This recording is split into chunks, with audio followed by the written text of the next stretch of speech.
कागल तालुक्यातील सोनगे गावात एक अत्यंत हृदयद्रावक अपघात घडलाय। ट्रॅक्टर ट्रॉलीखाली चिरडून 3 वर्षांची चिमुकली शिवन्या छिंदगे हिचा जागीच मृत्यू झालाय।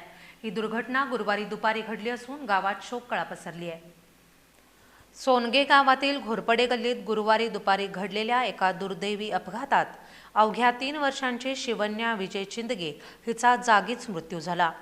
ट्रॅक्टर चालक दिग्विजय विनायक कळंत्रे हा ट्रॉलीमधील साहित्य डंप करून ट्रॅक्टर मागे घेत होता।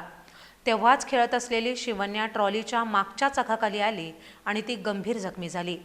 कुटुंबियांनी तिला तातडीनं मुरगुड ग्रामीण रुग्णालयात दाखल केलं, मात्र डॉक्टरांनी तपासणीनंतर तिला मृत घोषित केलं। या अपघातानंतर संपूर्ण गावात हळहळ व्यक्त केली जाते। घटनेबाबत अधिक माहिती अशी, शिवन्या ही आपल्या घरासमोर खेळत होती। ट्रॅक्टर मागे घेत असताना धोका असल्याची जाणीव कुटुंबियांना असल्यानं तिला 2 वेळा घरात नेण्यात आलं, पण ती पुन्हा बाहेर आली आणि तिसऱ्यांदा घराबाहेर पडताना तिचा दुर्दैवी अंत झाला। या घटनेनं संपूर्ण गावात काळजाला चटका लावणारं वातावरण निर्माण झालंय। मुरगुड पोलीस ठाण्यात चालक दिग्विजय कळंत्रे याच्या विरोधात गुन्हा दाखल करण्यात आला असून पुढील तपास पोलीस करतायत।